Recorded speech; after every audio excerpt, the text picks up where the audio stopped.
Hi friends, இன்னைக்கு நம்ம food delivery பண்றத ஒரு vlog பண்ணலாம்னு இருக்கேன். ஆர்டரை பிக்கப் பண்ணிட்டோம், வாங்க கஸ்டமர் லொகேஷன் போலாம். ஹாய் சார், கிரவுண்ட் ஃப்ளோர் வந்துரு. தம்பி 7th ஃப்ளோர் வா. ஏன் சார் நீங்க கீழே வர மாட்டீங்களா? கீழே வர முடியும்னா நானே ஹோட்டல் போய் வாங்கியிருக்க மாட்டேனா தம்பி. சார் ரிவ்யூ போடுங்க சார். நெட் சரியா வரல, அப்புறம் போடுறேன்ப்பா. சார் எப்படிதான் சொல்றாங்க, யாரும் போட மாட்டாங்க, கொஞ்சம் போட்டு விடுங்க சார்.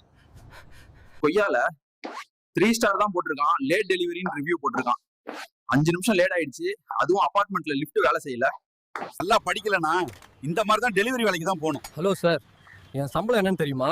50,000. டெலிவரி பாய்னா சாதாரணமா நினைக்காதீங்க. நல்ல மழை, ஆனாலும் டெலிவரி பண்ணி ஆகணும். நிறைய பேர் டெலிவரி பண்றவங்களை ரெஸ்பெக்ட் பண்றதே இல்ல. நீங்க ஆனா அப்படி பண்ணாதீங்க. நன்றி, வணக்கம். காசு வேற இல்ல, ரொம்ப பசிக்குது, என்ன பண்ணலாம்? பாய் வீட்டு மேரேஜ் போலயே, உள்ள போய் பிரியாணி சாப்பிட வேண்டியதான்.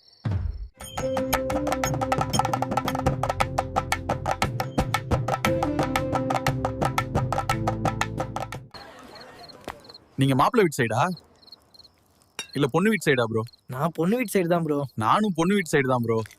வைன் ஷாப் பக்கத்துல இருக்குலா, அதனால ஊசியில நிறைய பேர் வந்து சாப்பிட்டு போறதா சொல்றாங்க சமையல்கார். அவங்க மட்டும் என் கையில கிடைச்சா காலி பண்ணிடுவேன்.